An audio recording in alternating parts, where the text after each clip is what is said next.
till date, approximately 3 million Tibetan nomads and herders have been displaced forcefully from their grassland into settlement areas, which are mostly in the urban areas. And being a woman, like I'm here to voice for the Tibetan nomad women who are voiceless in Tibet, because after being resettled in these settlement areas, they face a lot of problems adapting to the new environment, and which is a big challenge for them. And because the nomads being living on the grasslands, they don't have any job skills that they can use in the city that we need in the city, you know. And so many of them are unemployed, they are jobless, and many of Tibetan nomad women also end up being prostitutes. And these are the big problems, because the nomad woman is the one who who is very essential for keeping the culture intact, right? And so that's what I'm here to speak about. Right, so the whole community obviously suffers, and we're talking millions or hundreds of thousands of people, but the women take the full force of the change, of the displacement.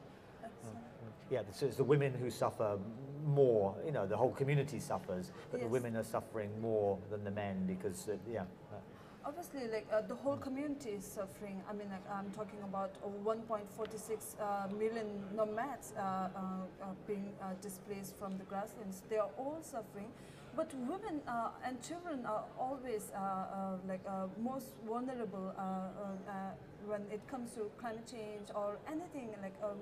We are more vulnerable, and we suffer more, and so that's what.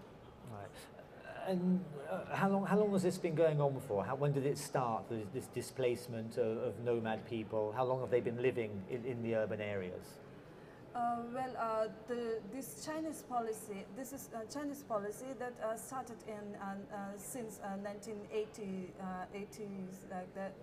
They started in 1960s. They had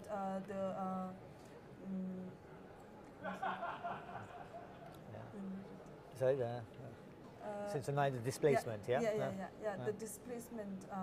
They have different policies, so all these policies started from 1980s.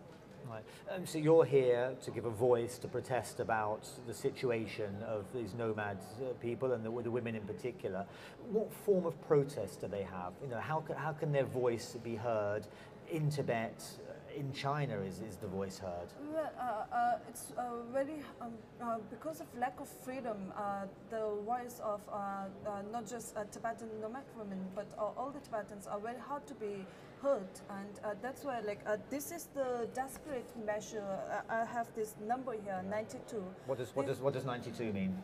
92 is the number of Tibetan people who have self-immolated themselves because they don't have any voice and they don't have any human rights in Tibet, and it's very sad, and it's time the whole world should come together to help Tibet, and not from the political ground that I'm talking about now, from the environment ground, because Tibet is now the third pole of the world, the most important part of the world, and Tibet's 9 of the biggest rivers that is feeding Asia that comes from Tibet, that originates from Tibet. So Tibet is a very environmentally, geologically, anything, Tibet is a very important plateau, and I think it's time we all should, from COP18 and all that, I expect everyone to come together and do something for the world that we live in. We are all just one, the world is just one big home, and we are all